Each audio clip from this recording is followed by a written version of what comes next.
National Broadcasting Company presents Radio City Playhouse, Attraction 11.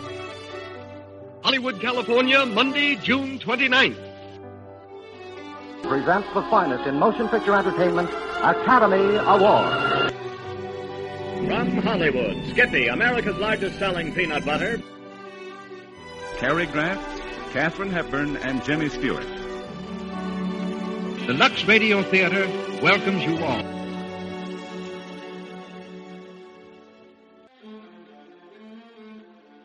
Before we get to today's drama, if you enjoy what I'm doing, let me ask you to subscribe to my channel.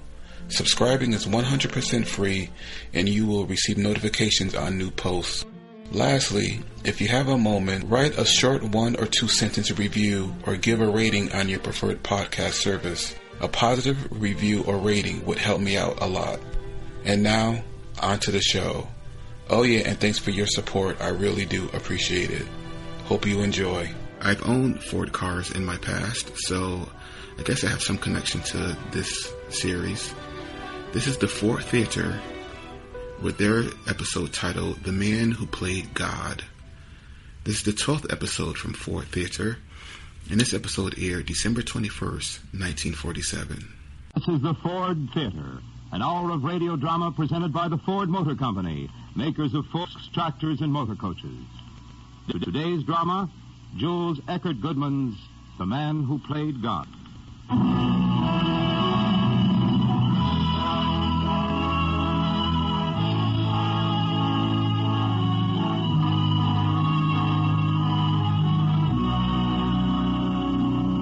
Good afternoon, ladies and gentlemen. Howard Lindsay speaking. On behalf of the management of the Ford Theater, may I extend hearty Christmas greetings. From all of us here on this side of the microphone to all of you within the enormous orbit of this far-seeking wavelength. As a comparative newcomer in radio, I'm still a little astonished and a little frightened, too, at the idea of saying Merry Christmas to several million people at the same time. I haven't grown entirely accustomed to the central miracle of broadcasting. A voice impressed on a pulse of energy, hurled to the ends of the earth, and multiplied by millions, all in a millionth of a second or so. To operate such a profound mystery for an hour of God's time involves a huge responsibility. A responsibility of which the management of the Ford Theater, I'm happy to say, is well aware. Much time and thought goes into the selection of our plays. Our search for a suitable Christmas drama, for example, began last summer. After discarding many more conventional choices, we have found in The Man Who Played God an unusual story which is also unusually suitable to the season. This is Jules Eckerd Goodman's The Man Who Played God, adapted for the miracle of radio by Claudia Clayton.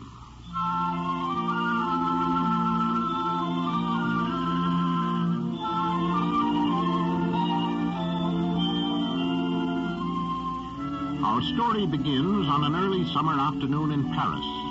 The warm June sun shines down on the children playing beside the banks of the River Seine, tips with gold the ancient spire of Notre Dame, and glitters on the bright brass buttons of the doorman outside the very fashionable Hotel Paris, where at this moment a crowd of students, eager servant girls, and elegantly perfumed ladies are jostling each other for a glimpse of the musical man of the hour in Europe, the great Montgomery Royal.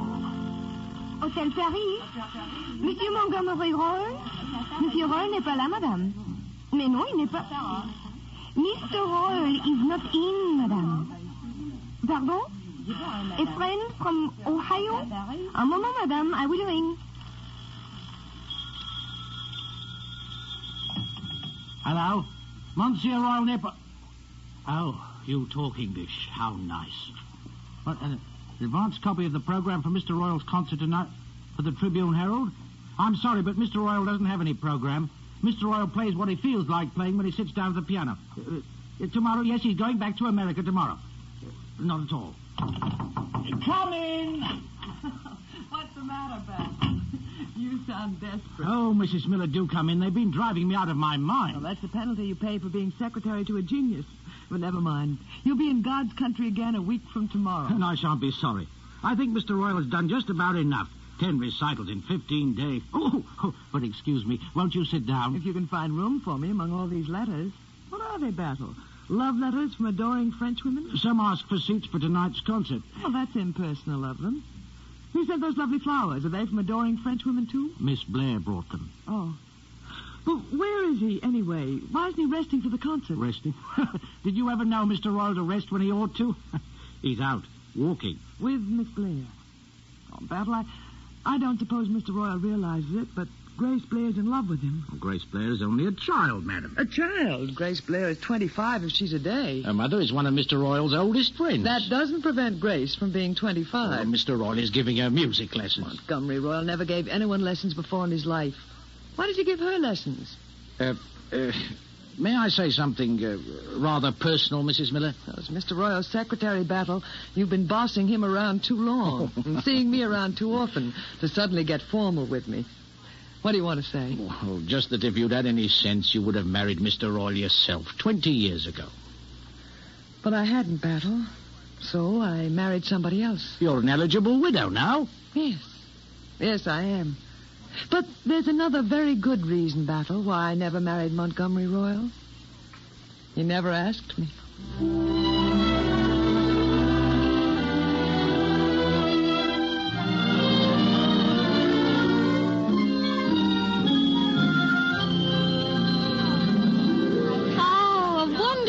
Down the Champs-Élysées with a great Montgomery Royal. Wouldn't the girls at home be yellow with envy? They'd be even yellower, Grace. They'd have to put up with autograph hounds like great fat flies. It's a relief to be back at the hotel. I think they've taken over the lobby. There's another one. Make for the elevator, Grace. Mr. Montgomery Royal! Oh, do tell me, Mr. Royal. You play so wonderfully. Do you have to practice the piano like other people? Well, Oh, I knew you didn't. Oh, you're wonderful. So glad you like it. I'm Grace. I'm trying to. Excuse me, please. How do you do, Mr. Royal? You remember me, don't you? I'm Mrs. Schnitzler. I crossed on the Olympic with you 10 years ago. Oh, yes, of course. How do you do? It is wunderbar to meet so again. Is it not so? Delightful. And is this young lady a relation, yes? It is easy to see the likeness. My granddaughter. So? But I thought you were not... Married? As a matter of fact, I wasn't 10 years ago. But since then, as you see, so glad you like her. Make straight for the elevator, Grace. Shoot. All right. Get in, quick. Phew. Safe at last. Mr. Royal, could you do me a favor? Certainly. Would you mind signing my autograph book? Oh,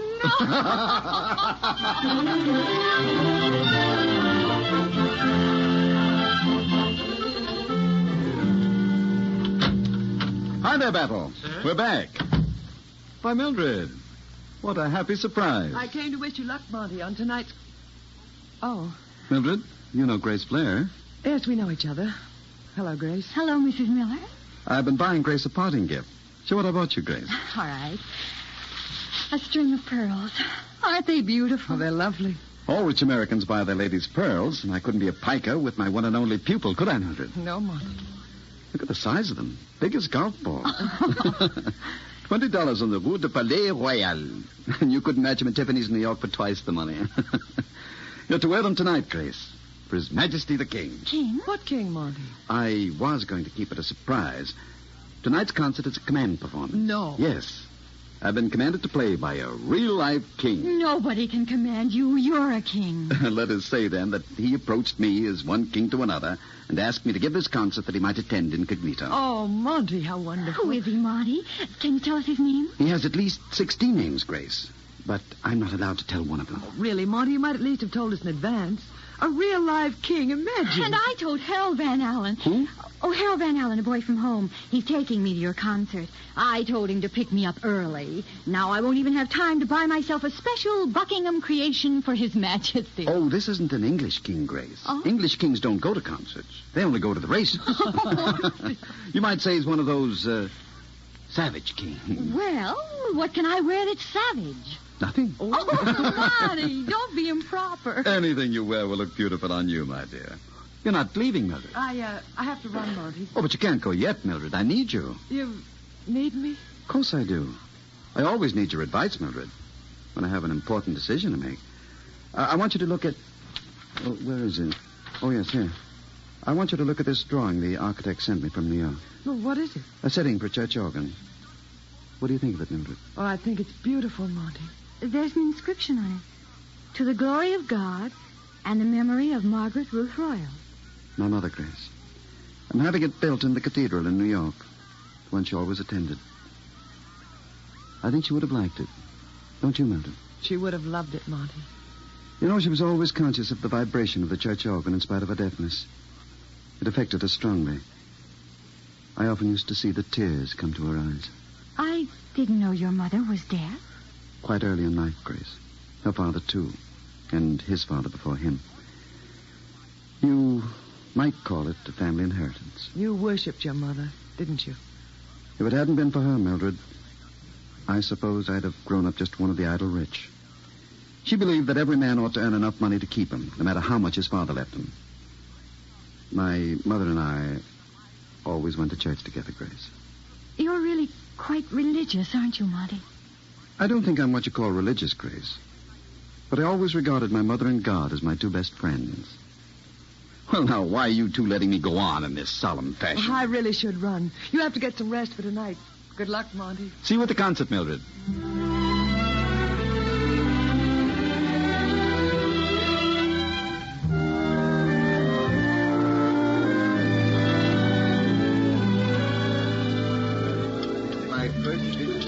Having a good time, Grace? Heavenly, Monty.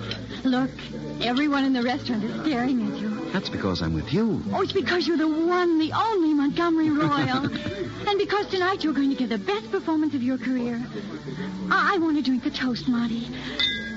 To tonight and to you. Thank you, my dear. Oh. Grace, child. What's the matter? Say goodbye to me now, Monty. I shan't see you again. Why, of course you will. I'm not going till tomorrow. But I shan't see you alone. Oh, there may be a king or two present, but Don't treat me like a child. A child? Haven't I given you the Marie Antoinette pearl? And don't make fun of me. Say goodbye. I shan't be able to follow you to New York for a whole week. Won't you? Mind you practice 5 hours a day. I can learn more from you in 5 minutes than from anyone else in 5 years. You love music, Grace, don't you? I love you. I love you. Don't be foolish. I'm old enough to be your... Well, you know I'm your grandfather. I don't care how old you are. I love you. My dear, you don't. You love music. You love the successful pianist, not me. At first I did, perhaps, but not now. I've seen you nearly every day for 12 months, and I know you, and I love you because you are you. Everybody gets romantic in Paris. Monty, don't you love me at all? Of course I love you. But I'm old and easily flattered and moved by your youth and beauty and emotion. How can I help loving you? Then you will? Will what? If I should come to you in 6 months, it will be Christmas then, Monty. If I come to you at Christmas and say I love you, you will marry me? If you're still of the same mind and look at me with those beautiful eyes, I may not be able to resist you. Don't beat about the bush. Say yes. Yes. Oh, Monty, darling, you and I are going to have the most beautiful Christmas in the world.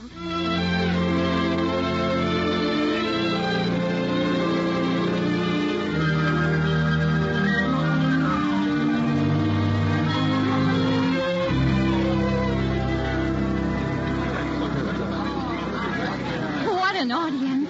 Did you ever see a theater so crowded? The concert was completely sold out days in advance. Did you know that, Mildred? Monty's concerts are always sold out in advance, Grace. Have you heard Mr. Royal play before, Mr. Van Allen? Oh, Harold has heard Monty's entire Paris repertoire. Haven't you, Harold? And enjoyed every one. But I'm glad he's sailing tomorrow. Harold Van Allen. Maybe I might have a chance with you then. Now, please don't start that again, Harold. I came here to listen to music, not to... Well, there isn't any music yet. And Monsieur Montgomery Royal should be ashamed. He's late. Oh. Incidentally, what are you dragging those enormous field glasses around for? Afraid you won't be able to find the stage? I brought what you are pleased to call these enormous field glasses Because I like to watch the movement of his fingers when he plays. And I wish you'd stop talking this way, Mildred. What time is it now, Grace? 20 past 8, Mildred. Oh, I do hope everything's all right. I've never known Monty to start late before. He's probably just waiting for the king to arrive. Well, the king should have arrived 20 minutes ago. Maybe he's been assassinated en route. Assassinated? Well, somebody did take a shot at him barely 2 months ago. You remember? That boy's got enemies, and they mean business. Mildred, where are you going? I'm going backstage, Grace. I want to see if everything's all right with Monty.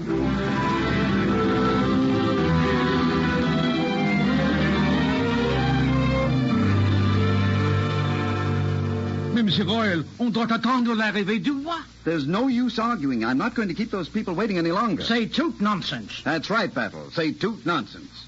There are a million people out there paid a good money, and I won't keep them waiting, king or no king. You're entirely right, sir. Thank you, Battle.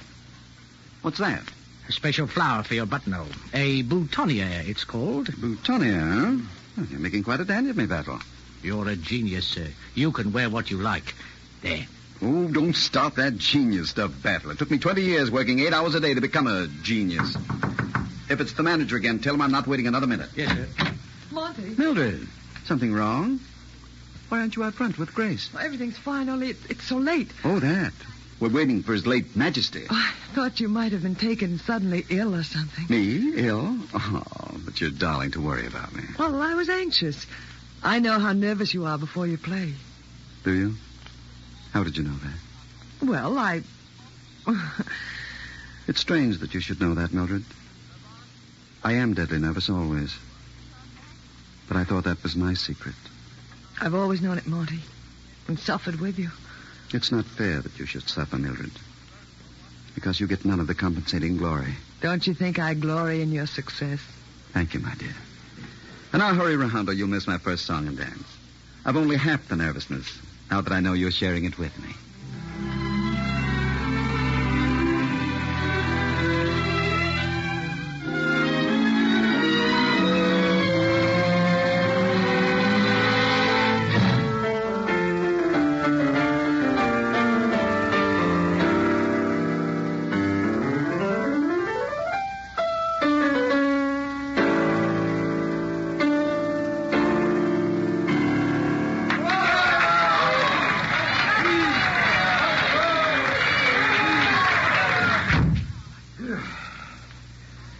2 hours of playing, and they still want more.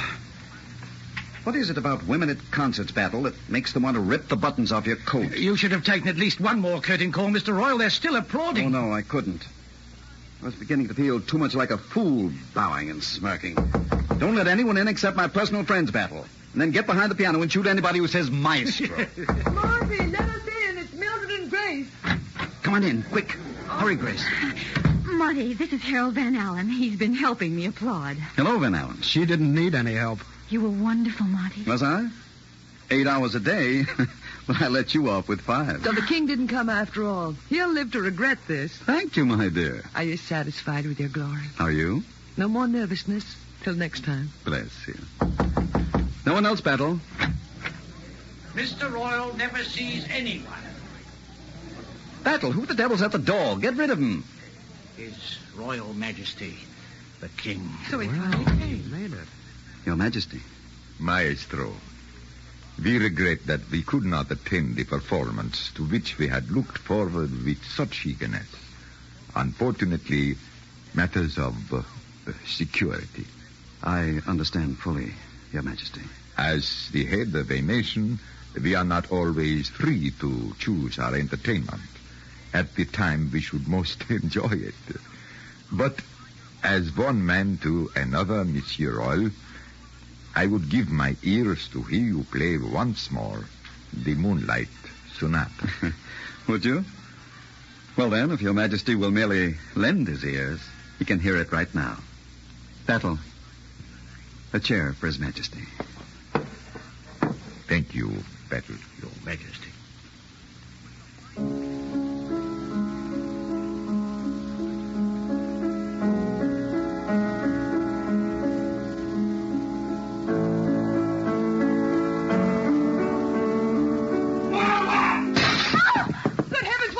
It's a grenade! Oh, Marty, don't touch it! Get back, everyone! Good Lord. He picked it up and threw it back out the window. Monty. Oh, Monty, you might have been killed. Monsieur Roy, you know that grenade was meant for me. What? What? You have saved my life, Monsieur Roy. You have saved us all. I can tell by the look on your face that you are thanking me. But your Majesty must forgive me. I am quite deaf.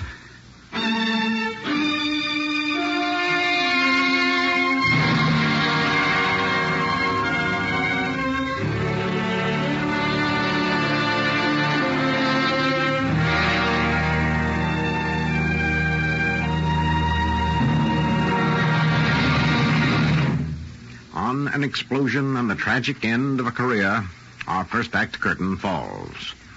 Before we resume the story of Montgomery Royal, on another continent and in a mood much changed, a word on behalf of the Ford Motor Company by Kenneth Banghart. This is the quiet season of the year for most of America's farmers. The crops have been harvested, the silos and corn cribs are full, the grain elevators are overflowing, and many fields are blanketed with snow. But a farmer's work is never really finished. He has to care for his stock, make repairs around the place, and get ready for spring. Already, farmers are planning their work and crops for next year, preparing to carry on the huge job of feeding untold millions who depend on them. And farmers everywhere in America will be helped in that work by two outstanding products of the Ford Motor Company, Ford trucks and Ford tractors. From the rich black soil of Louisiana to the wide and fertile plains of Minnesota, Ford trucks and Ford tractors are devoting their great strength to countless farm jobs and doing them dependably, quickly, and economically.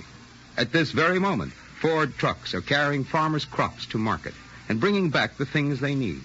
Hauling stock feed, firewood, fence posts, machinery, and 1,000 other things. Because of its proven ability and economy, the Ford truck is as indispensable to the modern farmer as the horse and wagon was to his grandfather. At this season, Ford tractors are probably not as busy as they will be in a few months, but many of them will be out tomorrow hauling fodder, grinding feed, clearing roads, and running power saws. Soon they'll be pulling plows, then harrows, then drills and other seeding machines, and finally operating harvesting equipment and threshers. Since its founding, the Ford Motor Company has been building tractors and constantly improving them. Today, the Ford tractor, because of its tremendous strength, versatility, dependability, and low cost, contributes much to making American farmers the best and most productive in the world. In many years of outstanding service to many owners, these trucks and tractors have proven themselves worthy of the name Ford.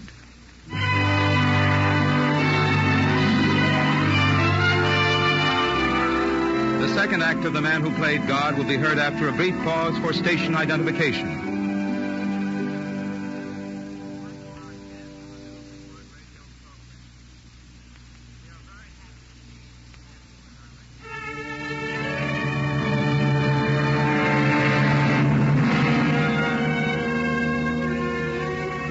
The Ford Theater, The Man Who Played God, Act 2.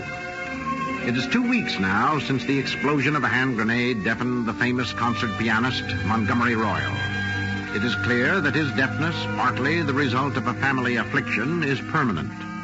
Royal is returned to New York, to his penthouse apartment overlooking Central Park. And once there, he has refused to see any of his old friends.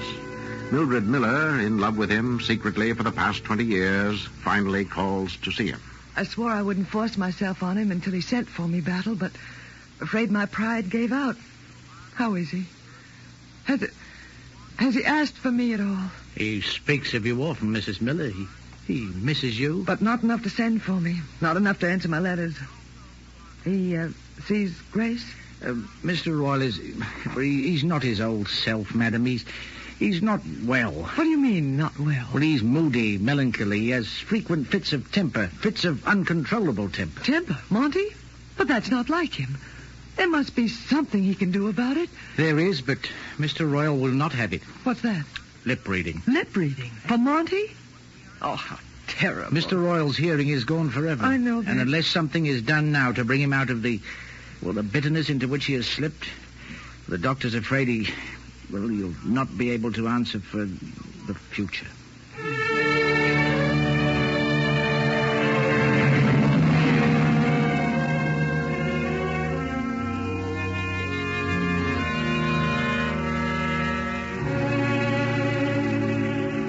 Grace, my dear, it's very sweet of you to visit me so faithfully. But I know this is an ordeal for you. Why don't you go? I want you to play for me, Monty. Do you understand? I want you to play for me. You must write. I cannot understand even you. I'll write it. I want you to play for me. Let me see. No. How can you ask that? Can't you realize what it means to me to play and not to hear a sound? Beethoven. Write it. Beethoven was deaf? I'm not Beethoven. I'm not a composer. I love the music of others. There's not enough for me to have music in my soul. I want to hear. Oh, Monty. Don't be kind to me, Grace. You're very sweet, very kind, but I'm not worth it. Go away. Go back to the world of real people. There's someone at the door. What are you saying? Oh, someone at the door, knocking. It's Battle. Why does he do it? When will he remember? I can't... Come in, Battle! What is it? Write it down. Yes, sir. Mrs. Miller is here. Is here with a lip-reading teacher. He is highly recommended. He is... Tell him to get out. Tell everyone to get out. Monty. You too, Grace. I don't want anybody standing around pitying me. And no more messages, Battle. Food and water at meal times. That's all I need. I'm just... an animal. No.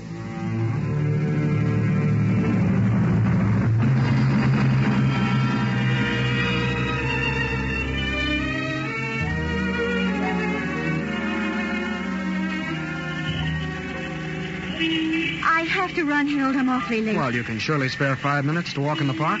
Royal won't mind. You've been seeing him faithfully every day for 4 months. Harold Van Allen, how did you know that I... Grace, how long is this going on? What do you mean? You and Royal? I don't know what you mean, Harold, but Monty and I are going to be married next month, if you'll still have me. You can't do it, Grace. Now, really, Harold, you're being quite Well, impertinent. you can glare at me all you want to, Grace, but you can't tie yourself to a deaf man old enough... That's no concern of yours. Well, anyway, we won't have to talk about him in Palm Beach. Palm Beach? Harold Van Allen, you didn't wangle an invitation from the Chittendens just because I got one. They're my friends, too, you know. Well, of all the... Oh, really? Grace, will you do me one big favor? What is it? Rubinstein's giving his farewell concert of the season at Carnegie Hall this afternoon. Will you come with me? As a sort of pre-holiday holiday. I don't think I better. You're crazy about him, Grace. You told me so yourself. Rubinstein's a magnificent pianist, but... Come on, Grace. It won't do any harm to anybody. No. It won't do any harm to anybody. I'd love to, Harold. Well, will you get me a taxi? I have to go home. But I thought you were going up to see Royal. I will later, but first I want to go home and get my glasses. You remember my field glasses? I want to see the movement of his fingers.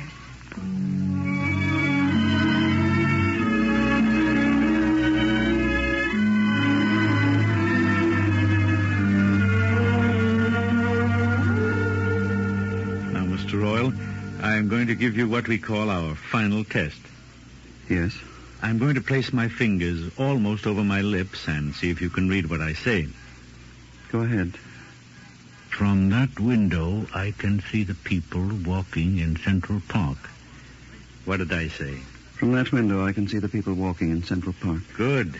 How did you get that? Mainly from the muscles of your throat and jaw. Well done. Try again. The leaves are turning, the sun is shining, and God's in his heaven. Now. The leaves are turning, the sun is shining, and God's in his heaven. Splendid. You're a fine pupil, Mr. Royal. You've been studying with me for less than 5 months, and you've learned all I can teach you. I won't have to come here anymore. I shall be sorry to lose you. Impress on your friends not to try to help you by mouthing their words. If they do that, your understanding will always be ahead of their words, and that will irritate you. I don't allow visitors. Oh, that's a pity. You should. Goodbye. Goodbye, and thank you.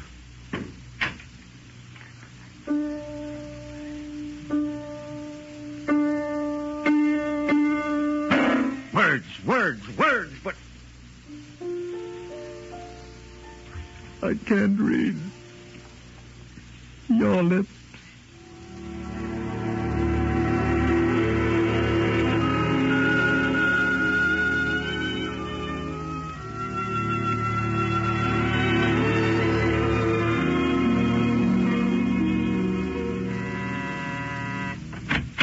Hello, Battle. How's Mr. Royal's lesson going today? He's had his last lesson, Miss Blair. He was what you might call graduated today. Oh, that's wonderful. Tell him I'm here, will you? Someone out there, Battle. Who are you talking to there behind my back? I'm sorry, sir, but Everybody talks behind my back. Why don't you come straight in so that I know you're there? What do you want? Who's out there? Show me in. I am in, darling. Oh. Did you give up hope of my ever coming today, Monty? What kept you, Grace? Oh, nothing important. Just something I'd forgotten to get at home. Anyway, I think you see too much of me. You know I live only for the moments when you come, Grace. Well, you shouldn't say such things, Monty. It makes it very hard for me to say goodbye. Goodbye? You haven't forgotten, darling. The Chittendens, Palm Beach. Oh, I feel mean at leaving you, Monty, but I promised Alice Chittenden way back in Paris. Yes, of course you're to go. Change will do you good. You're sweet, Monty. Will you promise not to miss me? No. Will you promise not to let yourself get depressed and ill-tempered? No. Monty, do you remember how long it is since Paris? 100 years. It's 5 months. When I come back from Palm Beach, my 6 months probation will be up, and then... Do you remember that promise? What promise? Oh, don't pretend. You know you promised that if I came to you in 6 months... What are you carrying those glasses for? Going to the races? In November? Of course not, silly. Monty, you know how I love the piano, and I'm going to Rubinstein's concert. Do you mind? Mind? It's the first recital I've been to since yours. If you don't want me to go, I won't, Monty. I'll stay here with you instead. Don't talk nonsense. Of course you'll go. Is anyone else going with you? No. Well, yes, I think Harold Van Allen's going to be there. He told me. I ran into him a little while ago, and he said he'd seen me. Van Allen's a good friend of the Chittendens, isn't he? Harold? Well, yes, come to think of it, he is. Why? Van Allen is going to be there, isn't he? I don't know what gives you those powers of divination suddenly. I shouldn't be surprised if he is. After all, he's a friend of theirs. Grace, you know if you turn your head away, I can't tell what you're saying. I'm terribly late, Monty. I really have to rush. Yeah. You're forgetting your glasses. Oh, dear. You want to watch his fingering, Grace, remember? The way you used to watch mine. No, Monty. I won't take them. Of course you will. I won't. I can't. I couldn't stand it.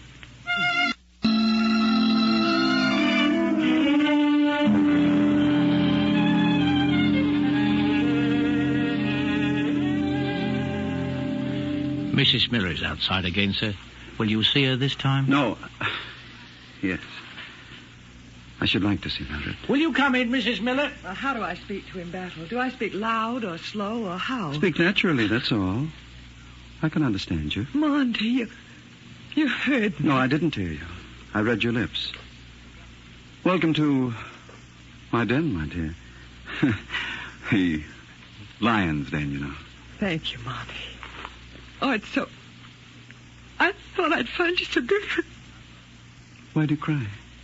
Because I'm so happy you've hardly changed a bit, Monty. Yes, I am changed. You know I'm changed, Mildred. But I'm glad you've come. I've often wished I could talk to you during these 5 long months. You didn't answer my letters.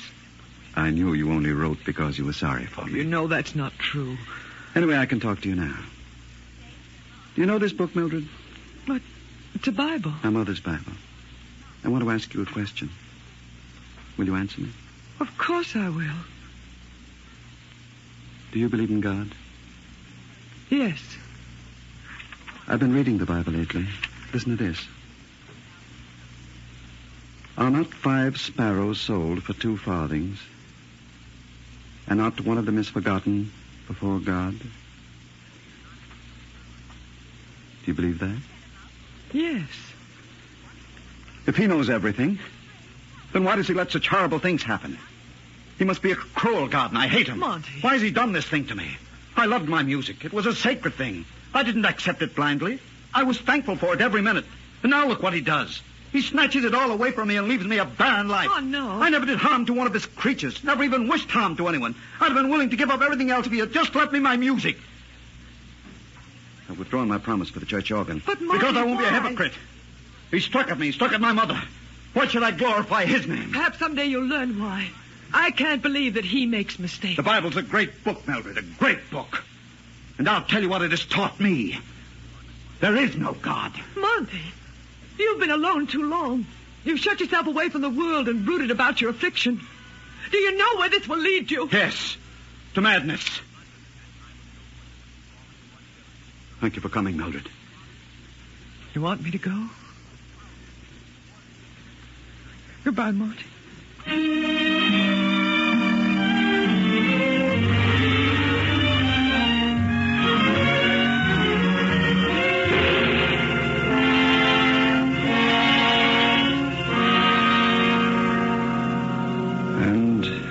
Nebuchadnezzar was driven from men and did eat grass as oxen. His body was wet with the dew of heaven till his hair was grown like eagle's feathers and his nails like birds' claws.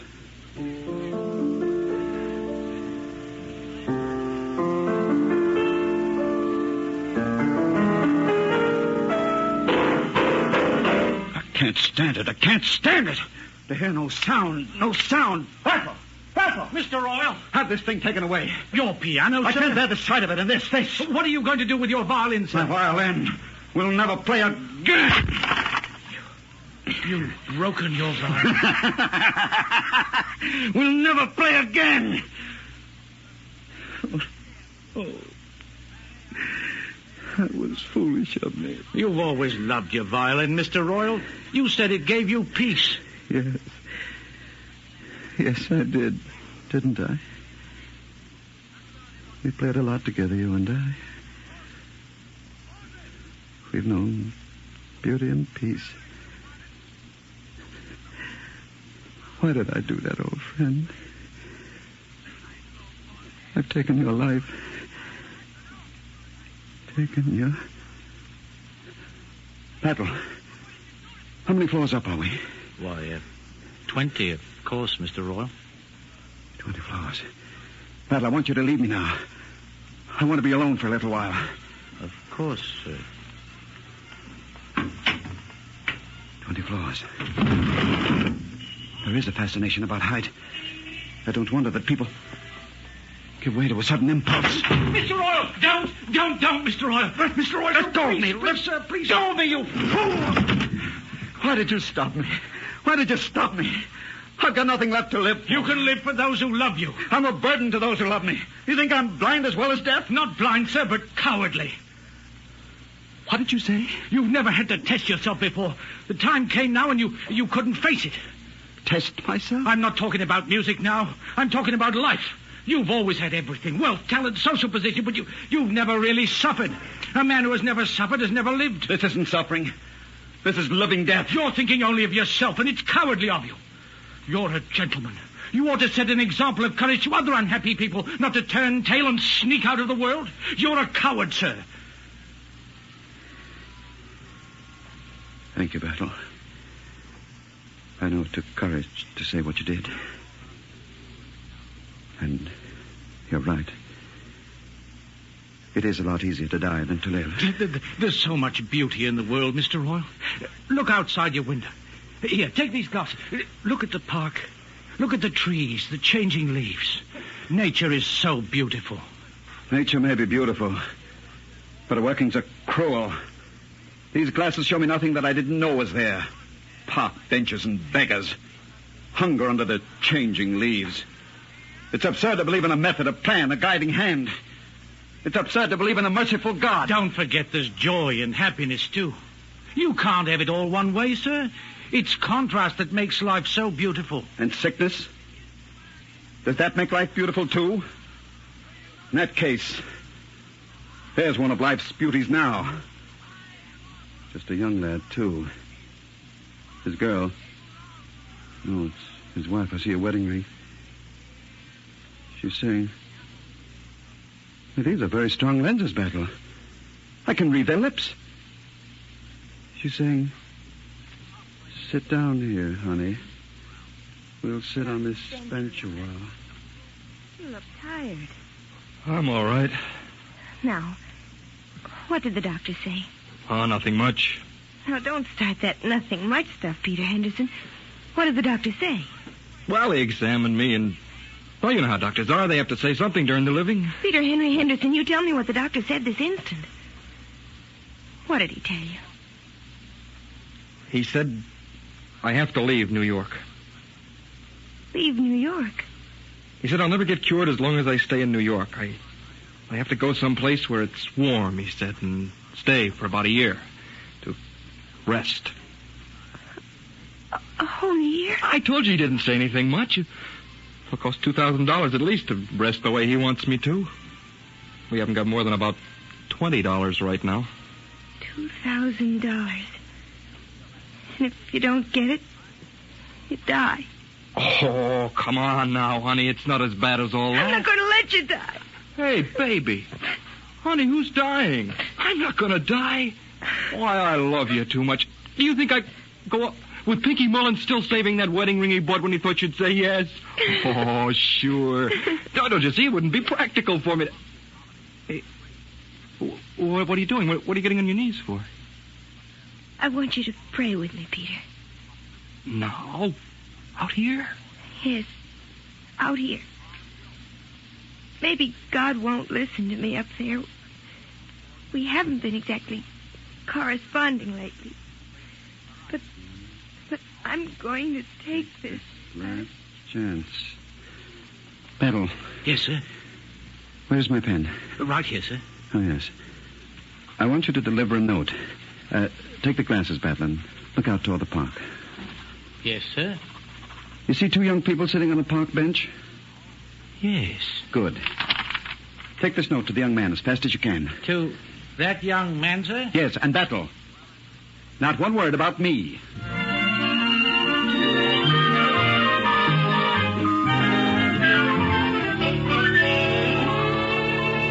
It's getting too cold for you in the park, honey. We better go. Okay, guess we better. My arm, Mrs. Henderson. Oh, Peter. I beg your pardon, sir. Me? I have a note for you, sir. Do you see anybody behind me, honey? He's talking to you. I have a note for you. But you don't know me. You never saw me before in your life. Will you be good enough to read it? Well, sure. Sure, if you want me to. What is it, honey? Listen to this. If you will give the bearer your name and address, the writer who has overheard your conversation will take pleasure in sending you the $2,000 you need. Am I dreaming? Somebody heard us. Well, it's impossible. There wasn't anybody around. There couldn't have been. Who wrote this note, mister? I am not at liberty to say, madam. I would be grateful for your address, sir. But I don't get it. Should I, honey? Yes. Well, it's 55 Young Street, but I'd like to know whom. Whom you are to thank? Well, then, let's say it was a man who, for the moment, played God. Yes. Yes, if I were you, I should thank God for it. He heard us, honey. We prayed, and he heard us.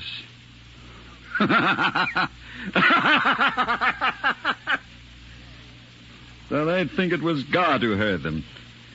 At last I've got a good joke on him. I wonder, has he a laugh on me?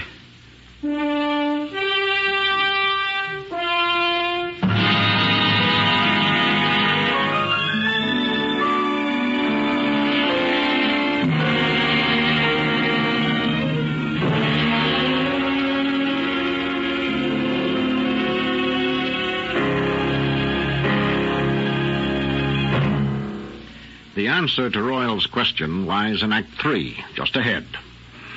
If we could send each of you a combined Christmas card and prospectus for the new year, it might read something like this. Next week, Father, Dear Father. Our second Ford Theater original, a comedy written especially for this playhouse by Therese Lewis and Irving Pincus. On January the 4th, The Adventure of the Bad Boy. An exciting mystery drama by Ellery Queen. On January the 11th, Storm in a Teacup. Based on the prize-winning English movie comedy by James Bridie. On January the 18th, Girl Crazy. Our first musical play of the new year. The music, of course, is by George Gershwin. On January the 25th, Arsenic and Old Lace. A rare combination of comedy and murder, first produced on Broadway, if memory serves, by your present correspondent, with some help from a man named Krause and a horde of angels. Well, as you can see, the coming weeks bring many gifts. We now proceed with The Man Who Played God. This is Act 3.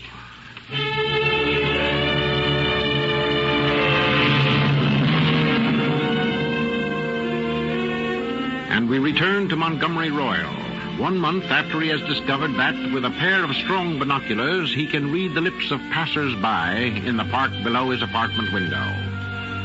It's the day before Christmas now, and a silvery flurry of snow is drifting across the park as Royal goes about a pleasant task of wrapping children's toys in the gay tinsel of Christmas. God rest you, merry gentlemen, may nothing you dismay, for Christ the Lord our Savior was born. All right, Battle. Come and get 'em. Another batch already? Oh, you're wrapping faster by the minute, Mr. Royal. The children have to get their toys before midnight, Battle. How'd the last load go? The children were ecstatic, sir. Oh, I almost wish I was wearing a white beard when I was handing them out. It's a pity you weren't. Isn't it a wonderful day, Battle? It's a wonderful, wonderful day. Miss Blair is coming home today, isn't she? And it's almost too good to be true. Wait until she sees the change in me. Wait until she finds I'm going out. Going out? A surprise, Battle. You thought I'd stay shut up here the way I've been the last 6 months. It's all over, Battle. Life and I are friends again. I'm going out tonight. With her. With Miss Blair, sir? With Grace. My first trip into the new world. And do you know where we'll go first, Battle? Where, sir? We'll go into every toy shop we can find. We'll watch the children peering into the shop windows. Remember, Battle, when you used to stand outside a toy shop with your face pressed against the window pane? There was a little brown velvet bear with red glass eyes. We'll give them their little velvet bears, Battle, and their dump trucks and their yellow-haired dolls. We'll stand inside the shop, you and Grace and I. And I'll read their lips. Then you'll take the toys out to them. You see, you still have to do the hard work, Battle. It's a great work, Mr. Royal. Oh, no, not great, Battle. It's a lark, just a lark. By the way, what about that young couple who was supposed to get married today? The ones who made that unfortunate investment? Oh, that was pretty bad, sir. No trace has been found of the man who cheated them, and those poor children had even put in what little cash they'd received in wedding gifts. You gave them the check, didn't you? I'm giving it to them today, meeting them at the same bench you first saw them. Oh, as a matter of fact, I better run. They're due there any minute. Well, you better hurry. Hey, wait a minute. Yes, sir? What are you all dressed up for? I'm to be best man at their wedding.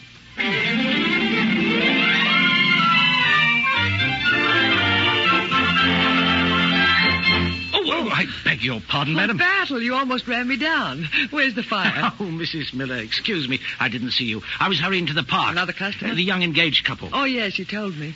How is he today, Battle? Fine, madam. Happy as a lark. He is? Miss Blair is coming back today. Oh. Well, is something wrong, Mrs. Miller? You look worried. No, Battle, nothing's wrong exactly. I just hope she isn't going to hurt him. What do you mean, madam? Well, it's nothing, really. You know how people will gossip whenever two young people are together. I see. Well, fortunately, Mr. Royal doesn't get out among gossip. Oh, maybe everything's going to be all right after all, Battle. You'd better hurry. You'll miss your young couple. I'll announce myself. Mildred, wonderful to see you. I'm here on business, Monty. Business? Well, you haven't been very sociable the last few months, you know. So I'm here today only as a messenger from Bishop Graham. He wants to thank you for the organ in person. There's no need to thank me. Made me happy for the church to have it. But, Mildred, if I've seemed unsociable to you the last few months... I'm not reproaching you. I was just joking. No, you're very right. But things are going to be different from now on, Mildred. They're going to be very... What are you looking at, Monty? Take these glasses, Mildred. What do you see? Young boy and girl sitting on a bench. The girl's very pretty. Let me have those glasses a minute. Battle's late. I told him to hurry. Oh, there he is now. Oh, no. What's the matter? He's playing the heavy father again. He's giving him that don't you think you were foolish routine. Oh, you know you love it. I know what he's doing. She's a pretty girl. He's done it. He's done it. I knew he would. Done what? Kiss the bride. He always does. Oh, Monty, there's something absolutely sublime about this. Only business of its kind on earth. Absolute monopoly. Congress will be after me soon for running a trust. Mildred, I've learned things up here with the stars. Things I never dreamed of. What things? The doubts and fears are only shadows. For long months I shut my eyes, and in the darkness I railed against God. I cursed and hated and cried out in defiance. When my hatred was bitterest, he replied and sent me these. A pair of glasses. Almost symbolic, isn't it? I look down from my perch among the stars and I read the lips of the people below. I hear the despairing cry of those who suffer and doubt as I suffered and doubted. And you answer their call? Yes, I take a hand. You see, I'm so close to God here that he's taken me into partnership. Now, don't let me get solemn about myself. Let's see if there are any more customers down there. Ah, here's an attractive young pair. Mildred. What is it, Monty? Why, it's Grace. Grace is on her way here to me. And young Van Allen is accompanying her. Grace and Harold Van Allen? They're telling silly jokes. He just said, what's worse than finding a worm in an apple? And she's saying, oh, Harold, anyone knows that. Finding half a worm. Harold, you do know the stupidest jokes of all. That's because I'm a stupid boy. But I have one redeeming trait. I'm smart enough to love you. Harold, I told you at Palm Beach it was all over. Why did you have to follow me to his very door? Because I love you. You're not to say that again. You have no right to say that to me at all. Well, you have no right to throw your whole life away because of a silly promise. I threw myself at him when he was well and famous. I can't go back on him now. Why did you have to come down to Palm Beach? I should have been all right if you'd only stayed away. Well, isn't it better to have found it out now? No, it's not better. I can't leave him like this. You're leaving me. Your future's brilliant with promise. His is dark and empty. Grace, I can't let you do this. Now that I know you love me, why... You do love me, don't you? Oh, you know I do. Well, you're only going through with it because you're sorry for him. You can't destroy your happiness and mine because of pity. Now, tell him you've changed your mind. No use, Harold. You're going to marry him. Yes. Goodbye, Harold. Oh, don't follow me. I love you, but I'm going to leave you.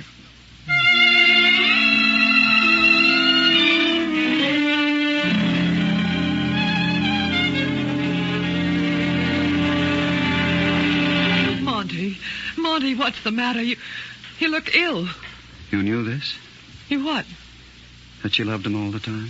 Well, I wasn't sure.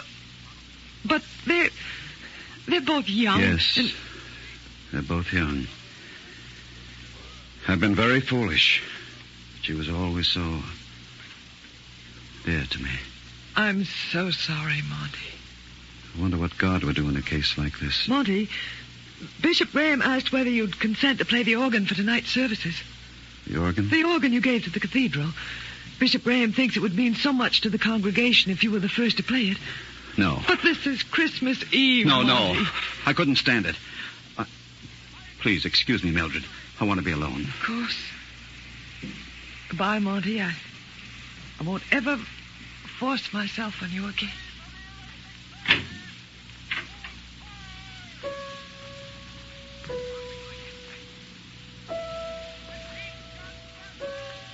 Isn't there anybody to let me in? Oh, there you are, Monty. Hello, Grace. Oh, it's wonderful to see you again, Monty. You might tell me you missed me. I miss you, Grace. I miss you very much. Miss? Silly. Past tense. I'm back now. And I'm here to hold you to your promise. My promise? Christmas Eve, Monty. My probation period's over. Oh, now, don't pretend you've forgotten our compact. If I came to you in 6 months and told you I'm going to break my word, Grace. Break your word? I'm asking you to release me from my promise. But, Monty, I don't understand.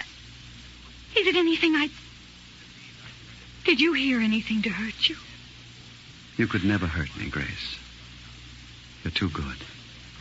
Then what is it? Don't you love me anymore? I shall always love you, Grace. The way the Earth loves the sun. Each spins in its own orbit. Were the Earth to swing into the pathways of the sun, it would only meet with disaster. It was music that brought us together. You know that, don't you? Yes. Our love was music. But you see, a string has snapped, and the music has ended. Not altogether, Monty. Oh, I do love you. I do love you. You will always be my idol. I shall always be your friend. Now, hurry, my dear. It's Christmas Eve, and you mustn't keep your friends waiting.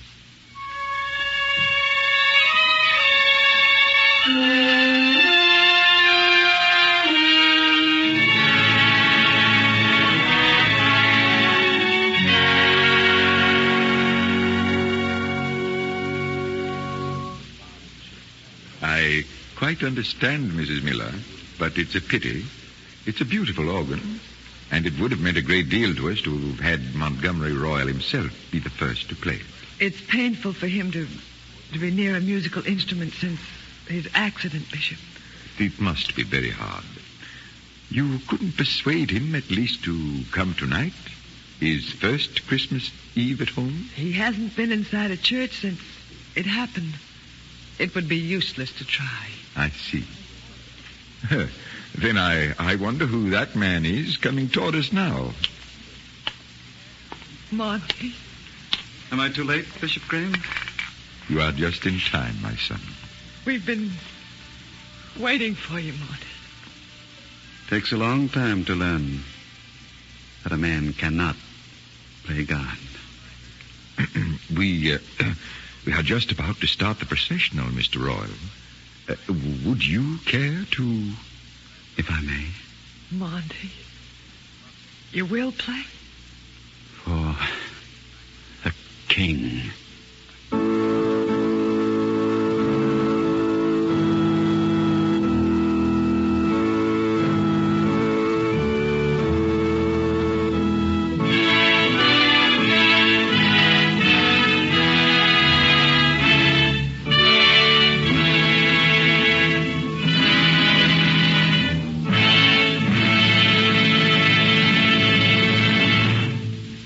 Joyful and triumphant. In the 1932 movie version of The Man Who Played God, Montgomery Royal was played by George Arliss. Today's Royal was played by Santos Ortega, one of radio's best known and best liked actors, a veteran of 17 years and more than 2,000 character roles before the microphone. You may know him as Dr. Carvel in Big Sister, or as the present radio incarnation of Charlie Chan. Grace, Betty Davis in the movie version, was played by Amzie Strickland, who has just concluded a long radio run as Asenath in The Light of the World. Next week, Father, Dear Father, an original comedy containing a highly original character, the great and gay Benji Whitehurst, who came home broke but hardly broken-hearted. The Man Who Played God was adapted for radio by Claudia Clayton, edited by Howard Teichman, with continuity by George Faulkner. The musical score was written and conducted by Lynn Murray, and the entire production was under the direction of George Zachery. Mildred Miller was played by Ann Seymour. The other players today were Warren Bryan, Mitzie Gould, Edwin Jerome, Jean Leonard, Helen Lewis, Guy Spaull, and Frank Thomas.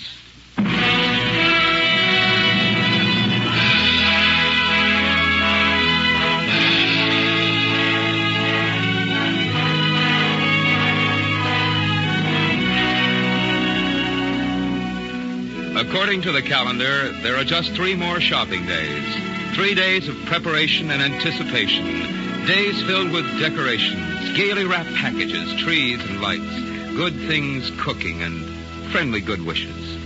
Then it will be the day, the most pleasant holiday of all. And the 130,000 men and women who make up the Ford Motor Company would like to add their greetings to the many you will be receiving. May your family be happy, your home warm and cheerful. May the tree be bright, the company jolly, the gifts exciting, and the enjoyment great.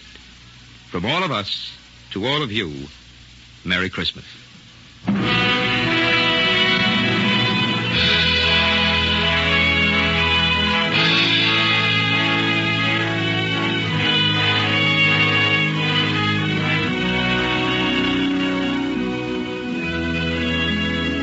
The Man Who Played God, based upon the stage play by Jules Eckerd Goodman, was presented through the joint courtesies of Paramount Pictures Incorporated, whose recent production is Golden Earring, starring Ray Milland and Marlena Dietrich, and of Warner Brothers Pictures Incorporated, producers of the current My Wild Irish Rose, starring Dennis Morgan. The Ford Theater is presented by the Ford Motor Company, makers of Ford, Mercury, and Lincoln cars, and Ford trucks, tractors, and motor coaches.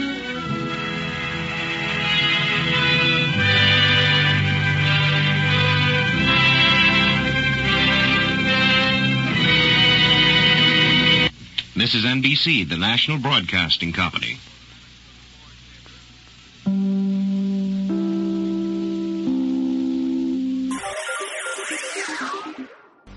Thank you for listening, and I hope you enjoyed. As always, you can listen to my podcast on all podcast services. You can also go to my website, otr.duane.media, to listen to all of my podcasts. There's donation information, patron information, and more all on the website. The website is slowly improving. Thank you for your patience. It takes a while to update and add information to the website, but it's getting there. You can also find me on Instagram, duane.otr. You can also email me if you want, info@otr.duane.media. Hope you enjoyed, and until next time, stay safe, wish you well, and as always, peace.